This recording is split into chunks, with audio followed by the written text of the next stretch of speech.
ও আল্লাহর বান্দারা, জুনায়েদ আল হাবিবের মনে মনে একটা চিন্তা হলো, নির্বাচন পরে দাও, শুধুমাত্র ডক্টর ইউনূসরে 5 বছর যদি রাখা যায়, আমার কাছে মনে হয় 55 বছরের পিছিয়ে যাওয়া বাংলাদেশটা 100 বছর পর্যন্ত অগ্রগামী উনি নিয়ে যেতে পারবে, ঠিক কিনা?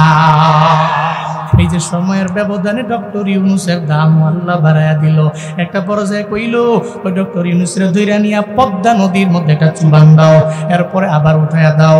এই যে ইউনূসের নাম ধইরা ধইরা এমন মন্তব্য যে করলো, সময়ের ব্যবধানে তার নাম নেওয়ার মতো দেশের লোক নাই। আবার যারা নেয় তারা মাস্ক পইরা ফেসবুকের মধ্যে ছবি ছাড়ে, মাস্ক পইলে ছাড়তে পারে না, সমাজের মধ্যে দিব্যি চলাফেরাও করতে পারে না, একটা মানুষ ভালো করে নাম নিয়ে এলাকার মধ্যে চলতে পারে না। ডক্টর ইউনূসের দাম আল্লাহর কাছে এত পরিমাণে বাড়লো, সময়ের গুরুত্ব দিয়ে দিল, মানুষের বিপদ করে নাই, দাম বেড়ে গেল। শুধু তাই না রে বাবা, এই যে 3-4 দিন আগে নিজেই দেখলাম, আপনারা অনলাইনে দেখলেন, বিমস্টেক, এই যে দক্ষিণ এশিয়ার সবচেয়ে বড় একটা আঞ্চলিক যেটা গ্রুপ আছে, ওই গ্রুপের মধ্যে ওই বন্ধনের যে বিমস্টেক গ্রুপের প্রধান তাকে বানানো হলো। বাংলাদেশ, মায়ানমার, শ্রীলঙ্কা, নেপাল, ভুটান, এরপর থাইল্যান্ড সহ 7টা দেশের প্রধান তারে বানানো হলো। ওই নরেন্দ্র মোদীরে বানাইল না, যেই নরেন্দ্র মোদী বাংলাদেশের জন্য বারবার বলে, এই বাংলাদেশের এটা আমার লাগবে, ওটা আমার লাগবে, বাংলাদেশের সব কেড়ে কেড়ে নিয়ে গেল। এর বিপরীতে আমগো আগের প্রধানমন্ত্রী খালি দেয় নিতে পারে না, খালি দেয় নিতে পারে না, এদের ইলিশ পাঠায়, এরা আম করে বন্যার পানি দিয়া ডুবায় মারে, বন্যার পানি দিয়া চুবায় চুবায় মারে, এদের এত কিছু দিল, এদের কাছ থেকে নিতে পারে না। ডক্টর ইউনূস স্পষ্ট জানায় দিল, এই নরেন্দ্র মোদী, আমার ফারাক্কাবাদের পানি বারবার চাইরা তুমি দিতে পারো না। হাসি মুখে এমন ভাবে কথা বলে, নরেন্দ্র মোদীও পর্যন্ত ব্যাককলের মতো ছায়া থাকে। ও আল্লাহর বান্দারা, জুনায়েদ আল হাবিবের মনে মনে একটা চিন্তা হলো, নির্বাচন পরে দাও, শুধুমাত্র ডক্টর ইউনূসরে 5 বছর যদি রাখা যায়, আমার কাছে মনে হয় 55 বছরের পিছিয়ে যাওয়া বাংলাদেশটা 100 বছর পর্যন্ত অগ্রগামী উনি নিয়ে যেতে পারবে, ঠিক কিনা?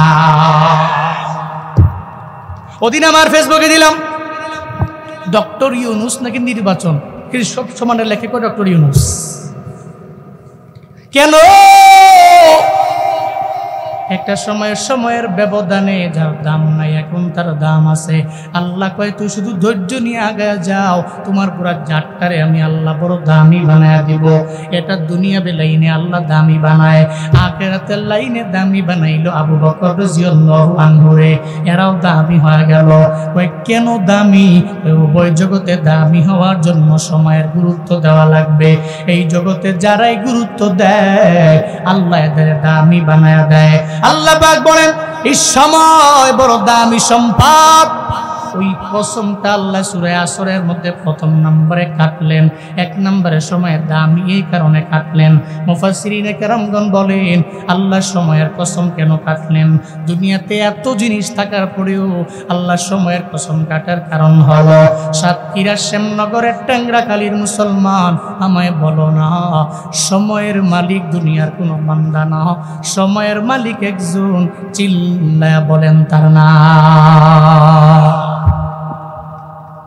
তুলিজুল লাইলা ফিন নাহারি ওয়া তুলিজুন নাহারা ফিল লাইল। চিল্লা পড়েন আল্লাহু আকবার। দিনের পরে যে রাত, রাতের পরে দিন, এটা দুনিয়ার কোনো মানুষের দ্বারা পরিবর্তন করা সম্ভব না। এই পরিবর্তন তো আমার আল্লাহ করতে পারে।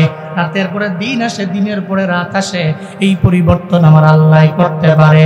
এটা দুনিয়ার কোনো মানুষের দ্বারা সম্ভব না। এই যে রমজানের আগে শীতের কারণে, ঠান্ডার কারণে উত্তরবঙ্গের পঞ্চগড়ে বয়ান করতে পারি না, ঠান্ডায় হাতও কাঁপে, পাও কাঁপে। প্রথমত আগে জুব্বা লাগাইলাম, এরপরে জুব্বার উপরে শাল লাগাইলাম, আবার দামি এক ব্লেজার গায়ে দিলাম, এরপরে মাথার মধ্যে আবার রুমাল লাগাইলাম। এত ঠান্ডা, আরামে বসে বসে বয়ান করতে পারি না রে বাবা। এই যে এখন গরমের কারণে চলতে পারি না, কম মন চাই যে জুব্বাটা খুলে এরপরে বয়ান করি।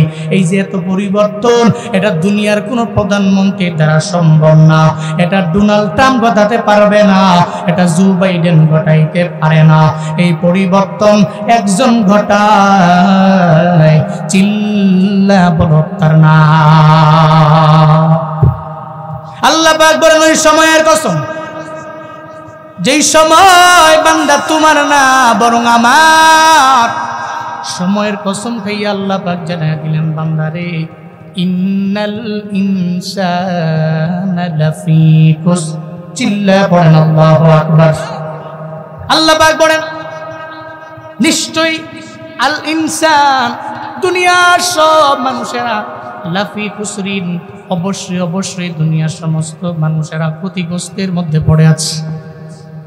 এই যে আল্লাহ পাক ইনসান আনলেন, ইনসানের আলিফ লাম মিম থেকে রাখি, সব দলের লোকেরা ইনসানের মধ্যে আছে।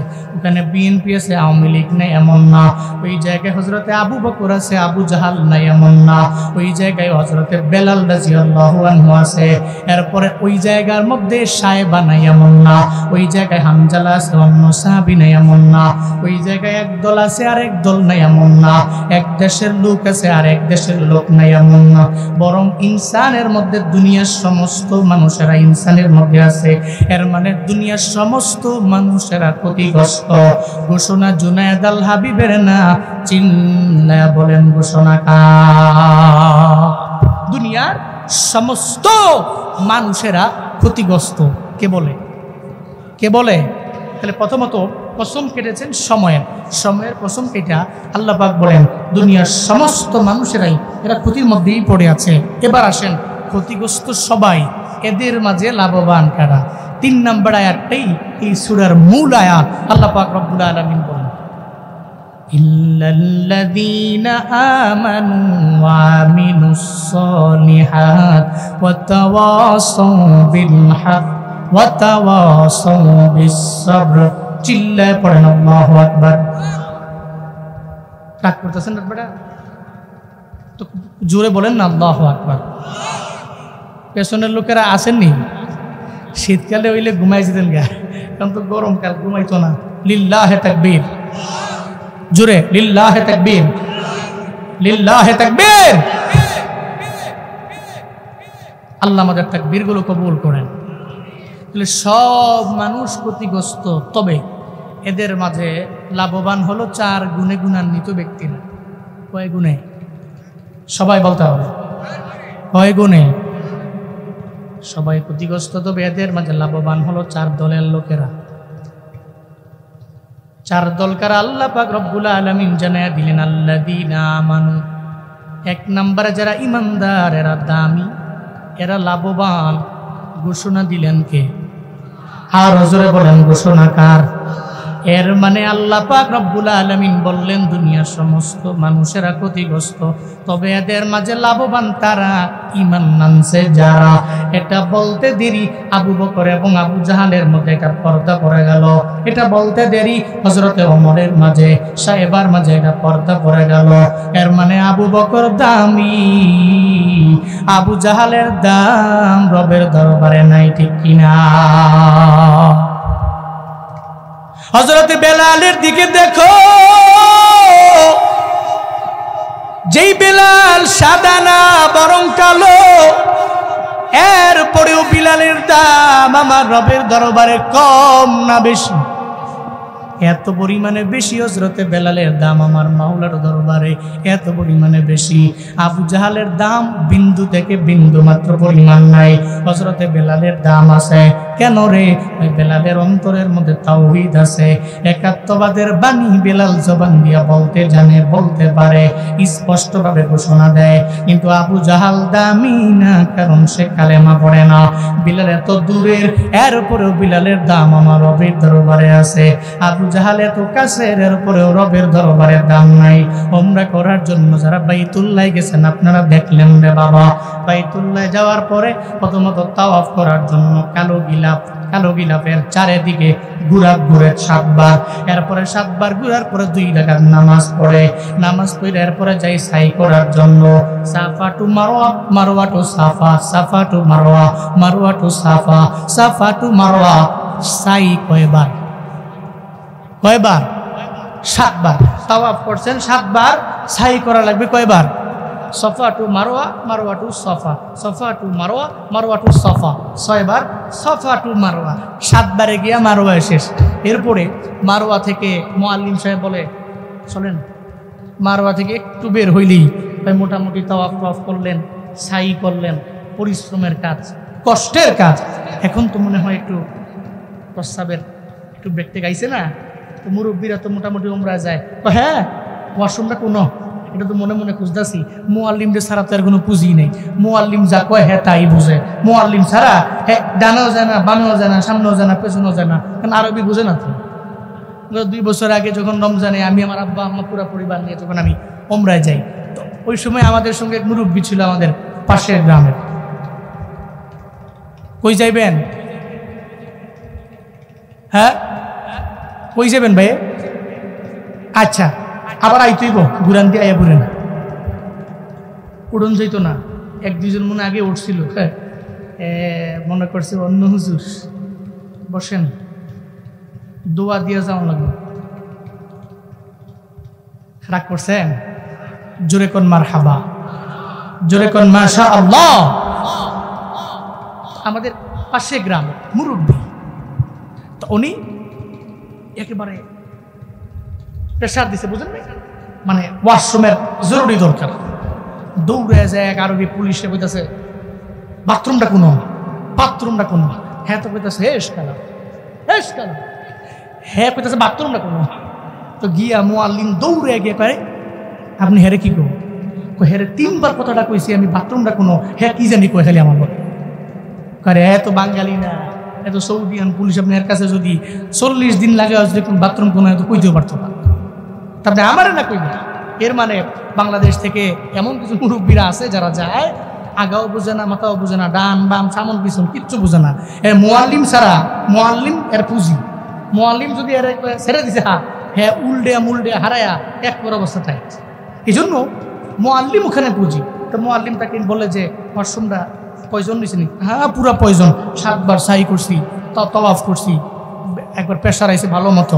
এরপরে গিয়া কয় কি আবু জাহালের বাড়িটা দেখবেন নি? বাড়িটা কোনো? এই যে সামনে দেখতেছেন না, এটা এখন বাড়ি না, এটা আবু জাহালের হাম্মাম। আগে ছিল বাড়ি, এখন আর বাড়ি না, এটা টয়লেট। কয় কি আমার বেশি প্রেশার দিছে, আমরা দাঁড়াম। সারা জিন্দিগি ভর খালি আবু জাহালের নামটাই শুধু শুনলাম। আবু জাহালের নাম শুনছি, এর বাড়িতে নাকি টয়লেট হয়েছে। বাংলাদেশে হুজুরে কইছে, হুজুরের জবান দিয়ে শুনাইছি, আজকে পাইয়া লাইছি। দৌড়াই গিয়া হাম্মামে ঢুইকা কাম সেরা লাইছে।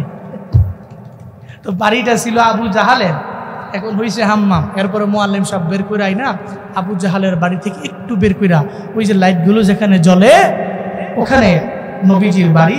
সাপোজ এখানে হচ্ছে আবু জাহালের বাড়ি, ওটা এখন মাকতাবা লাইব্রেরি, আর এখানে হচ্ছে আবু জাহালের বাড়ি, বর্তমানে হাম্মাম, বর্তমানে দাওয়ারতমায়া, বর্তমানে টয়লেট। ওখানে নবীজির বাড়ি, এখানে আবু জাহালের বাড়ি। মুআল্লিম কয় দেখছেন নি দূরত্ব কতটুকু? বেশি না তো, এনেই তো নবীর বাড়ি, হ্যাঁ এনেই তো আবু জাহালের বাড়ি। সারা জিন্দেগি লাগায়া নবীজি দাওয়াত দিছে, কবুল করে নাই, কালেমাও পড়ে নাই। দামি না কালো বেলাল কত দূর থেকে আইসা কালেমা পড়া রবের দরবারে দামি হয়ে গেছে। চিল্লায়া পড়বেন না আল্লাহু আকবার। এই জন্য মানদণ্ড হলো লাভবান হওয়ার 1 নম্বরে কি? ঈমান। কি বলতে হবে? কি? তাহলে বিলালের দাম রবের দরবারে আছে, আবু জাহালের দাম। এই জন্য আল্লাহ জানায়া দিলেন লাভবান হবে ঈমান ওয়ালা। যেই বান্দা ঈমান আনবে এরা লাভবান, জীবনে কোনোদিন এরা ক্ষতিগ্রস্ত হবে না। এই জন্য ঈমানদার কালেমা পড়নেওয়ালা ব্যক্তিগুলো আমার রবের দরবারে বড় দামি। আল্লাহ কয় ঈমানদারেরা লাভবান, ঈমানদারেরা লাভবান। যারা ইমান আনে না এরা ক্ষতিগ্রস্ত। এতদিন যে আবু জাহাল কইল মুহাম্মদ ক্ষতিগ্রস্ত, আমরা লাভবান। এখন তো বস্তু তো আল্লাহ পাক জানাইয়া দিলেন আবু জাহাল লাভবান হতে পারে না, বরং আমার আবু বকর লাভবান, বরং আমার ওমর লাভবান, বরং আমার উসমান লাভবান, আমার আলী এরাই লাভবান। কারণ এদের ইমান আছে রে, কাফেরদের অন্তরে ইমান নাই, এই জন্য এরা লাভবানও হতে পারবে না, ঠিক কিনা? এই জন্য ইমানদারেরা লাভবান। কেমন ইমানদারেরা লাভবান? আমাদের তো এমন ইমান, মাঝে মাঝে আমরা ইমানদারের টাকার দরবারে বিক্রিও করে দিই। এমন ইমান হওয়া যাবে না, বরং ইমানদারে মজবুত করে অগ্রগামী হওয়া লাগবে রে বাপ। কেমন ইমানদার হবে? এমন ইমানদার হন ওই আব্দুল উজ্জা মানে আব্দুল্লাহ জুলবাদাইনের মতো ইমানওয়ালা হন। কে সে আব্দুল উজ্জা ছিল? কালিমা পড়ে মুসলমান হওয়ার পরে যার নাম আব্দুল্লাহ, এত পরিমাণে দামি হয়ে গেল যে কালেমার কারণে, ইমানের কারণে রবের দরবারে দামি। হ্যাঁ, এখানে যেই মানুষগুলো আপনারা বসে আছেন, আমি জুনায়েদ আল হাবিব সহ স্টেজ এবং প্যান্ডেলের মধ্যে যারা আছেন, আপনারা বলেন না ইমান আনতে যাইয়া কয়েকদিন আমি আর আপনি রক্ত ঝরাইলাম, কয়েকদিন ইমান আনতে যায় আমার লুঙ্গি পর্যন্ত কেড়ে নিয়ে গেছে।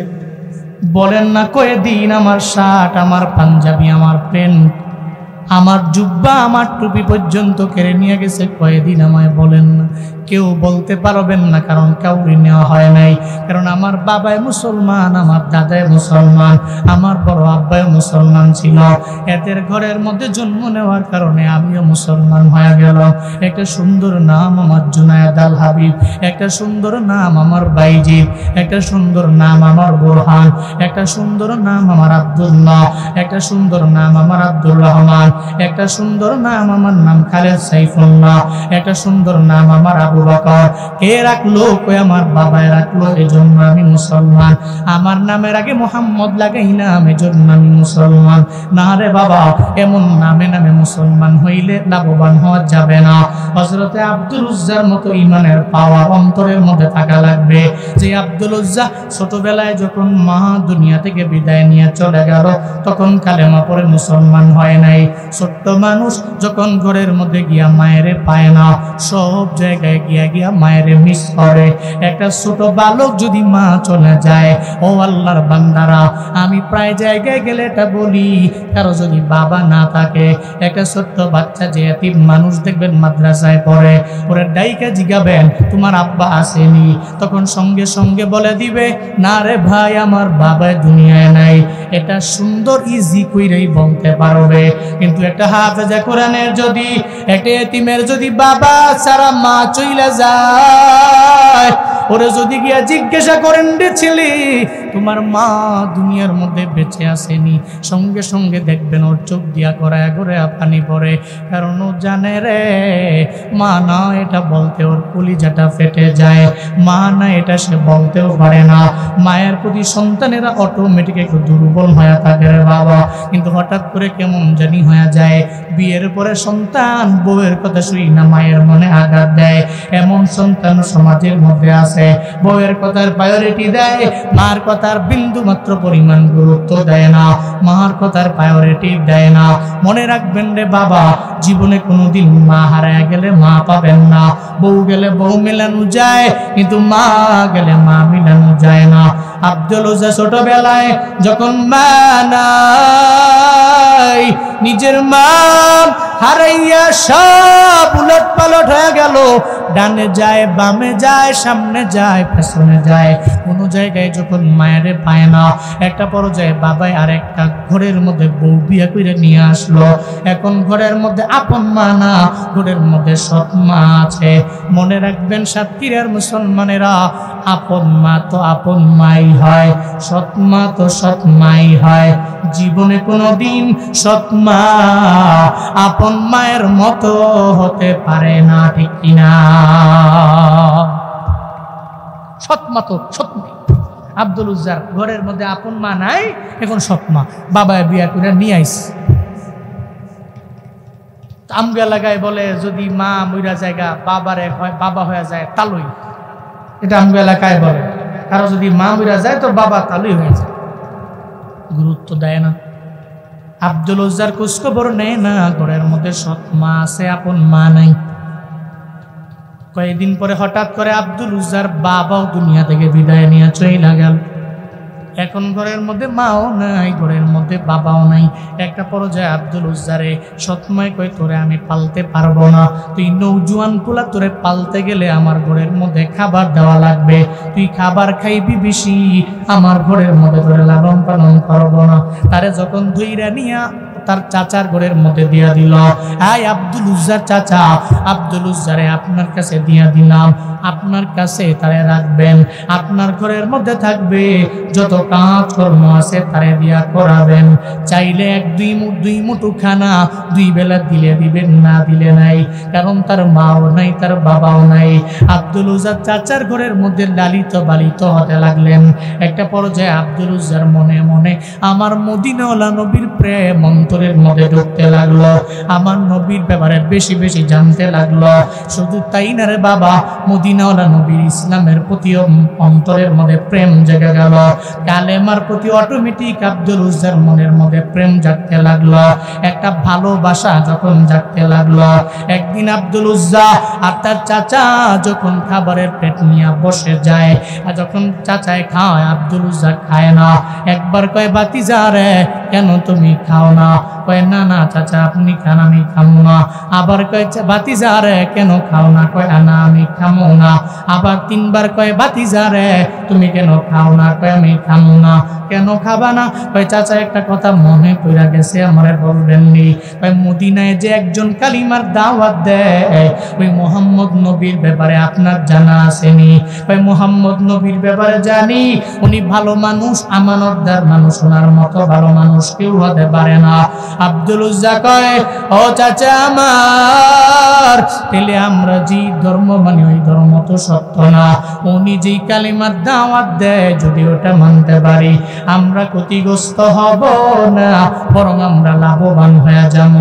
আব্দুল উজ্জা চাচা কয় উনি ভালো, তবে ওনার কালেমা আমরা পইরা আমাদের বাপ দাদার ধর্মের মধ্যে চুনকানি মারতে পারবো না, আমরা কালেমা পড়তে পারবো না। আব্দুল উজ্জা কয় ও চাচা আমার, যেই কালিমা এত পরিমাণে দামি, যেই কালিমার কারণে জান্নাত মিলানো যায়, যেই কালিমার কারণে জান্নাত পর্যন্ত যাওয়া যায়, আমি সেই কালিমা জীবনে না পইরা থাকতে পারি না। আজকে আপনি পড়লে পড়েন, না পড়লে নাই। আপনার খাবারের প্লেটটাকে সামনে রাইখা আমি সঙ্গে সঙ্গে জানায় দিলাম লা ইলাহা ইল্লাল্লাহু মুহাম্মাদুর রাসূলুল্লাহ সাল্লাল্লাহু আলাইহি ওয়াসাল্লাম। একটু জিকির করি লা ইলাহা ইল্লাল্লাহ, সবাই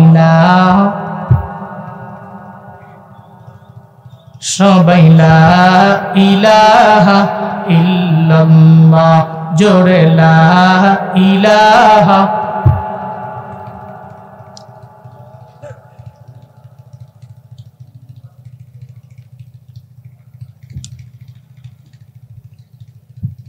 লা ইলাহা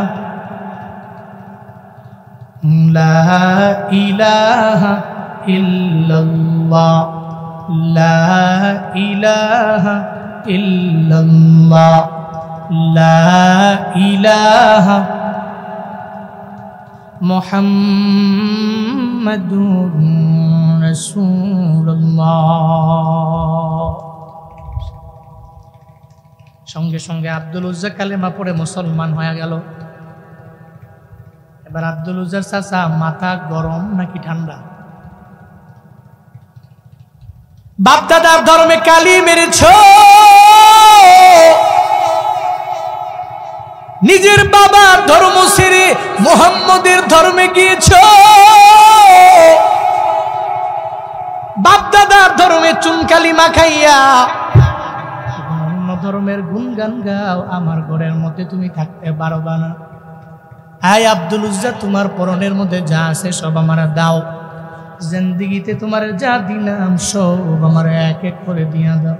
আব্দুল উজ্জা কয় অসুবিধা নাই, যেহেতু আপনার ধর্মে আমি নাই, আমি যেই ধর্ম মানি আমার আল্লাহর ধর্ম আপনার ধর্ম এক না, এখন থেকে আপনার ধর্ম আলাদা আমার ধর্ম আলাদা, ধরেন সব আমি এক এক করে দিয়া দিলাম।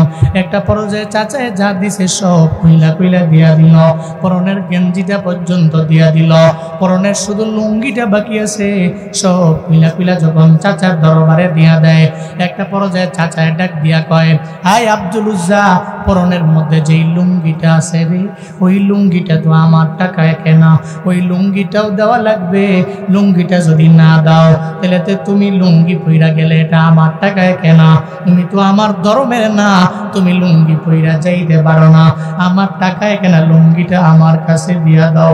সঙ্গে সঙ্গে আব্দুল উজ্জার চোখের পানি ছেড়ে দিয়া রবের দরবারে আবদার জানায়, ও দয়ার মালিক, ছোটবেলায় তুমি আমার মা বাবা দুইজনের নিয়ে গেল, আজকে বুঝি আমি এতিম হওয়ার কারণে আমার হইতে লাগলাম, এখন আমি কালেমা পড়লাম, আমার চাচা আমার একই লুঙ্গিটা পর্যন্ত দেওয়ার জন্য।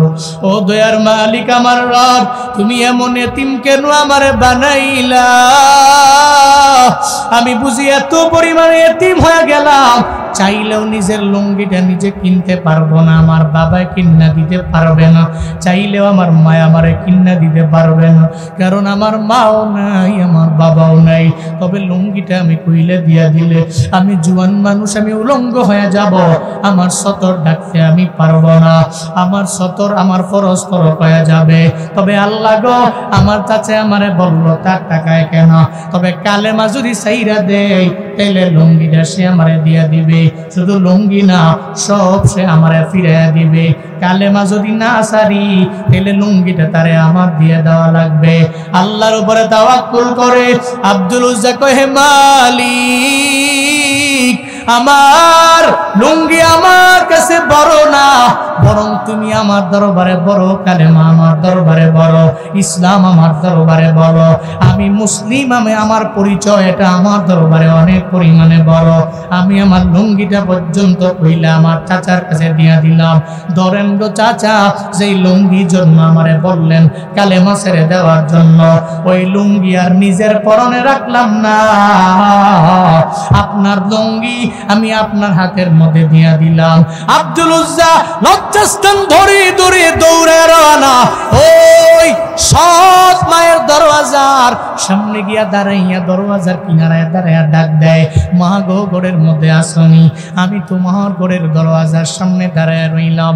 একবার ডাক দেয়, সৎ মা দরওয়াজা ওপেন করে না, দুইবার যখন ডাক দেয় ওপেন করে না, একটা পর্যায়ে যখন তিনবার ডাক দেয় সঙ্গে সঙ্গে আব্দুল উজ্জার সৎ মা দরওয়াজা ওপেন করে দেয়।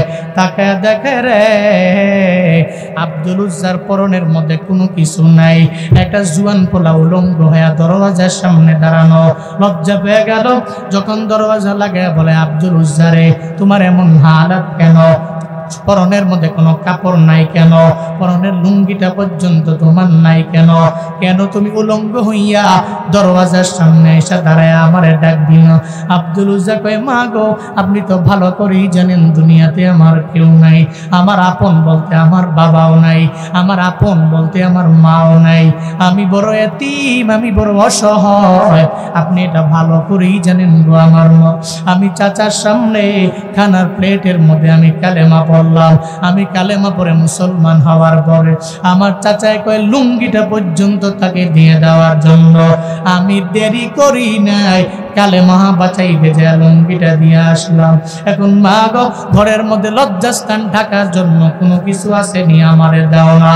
এই সাতক্ষীরা যুবকেরা, এই শ্যামনগরের যুবকেরা, তোমরা তো জুয়ান হইছো ইমানওয়ালা, বাবা মুসলমানের জন্য আমি তুমিও মুসলমান, আমাদের তো চলার পথে কালেমার জন্য একটু রক্ত দেওয়া লাগে নাই, একটা লুঙ্গিও দেওয়া লাগে নাই, একটা টুপি পর্যন্ত দেওয়া লাগে নাই, কারো সাথে ঝগড়াও করা লাগে নাই রে বাবা। এত দামি মুসলমান আমরা, এত দামি ইমানদার আমরা, এমন ঘরের মধ্যে জন্ম নিলাম, ইমানদার ঘর, কিন্তু আব্দুল উজ্জার এত পরিমাণে কষ্ট, বাবার মার দরবারে বলে, মা গো শুধুমাত্র তুমি আমার একটা কিছু দাও, আমি লজ্জাস্থান ঢাইকা তোমার দরবারে আমি থাকবো না, আমি চলে যাব আমার মদিনাওয়ালা নবীর দরবারে। ভাই আব্দুল উজ্জারে ঘরের মধ্যে তো আমার কিছু নাই, ভাই না না কিছু একটা থাকলে আমারে দিয়া দাও, কোন রকম লজ্জাস্থান ঢাকতে পারলেই হয়ে গেল। আব্দুল উজ্জার মা কয়, এই আব্দুল উজ্জা আমার ঘরে একটা কম্বল আছে রে, এই কম্বলটা চাইলে তুমি নিয়ে যাইতে পারো, এটা কম্বল থাকলেও তুমি আমারে দাও, প্রয়োজনে আমি দুইটা ভাগ করবো, এরপরে আমার 70টারে ঢাইকা তোমার দরবারে আমি থাকবো না, তোমার এলাকার মধ্যে আমি থাকবো না, আমারে বিদায় দিয়া দিবা, চলে যাব আমি মদিনায়, চলে যাব আমি নবীর রওজায়। যখন কম্বলটা যখন হাতের মধ্যে দেয় সঙ্গে সঙ্গে দুইটা টুকরা করে 70টারে ঢাইকা সৎ মায়ের দরবারে বলে, মা রে দুনিয়াতে কালেমা পড়লে মুসলমান যদি হতে পারো তাহলে হয়তো দুনিয়াতে কোনো এক জায়গায় মোলাকাত হবে, দুনিয়াতে যদি নাও হয় জান্নাতে মোলাকাত হয়ে যাবে, আমারে বিদায় দাও, বিদায় দাও, চলে যাব মদিনাওয়ালা নবীর দরবারে। চিল্লা পড়বেন মারহাবা।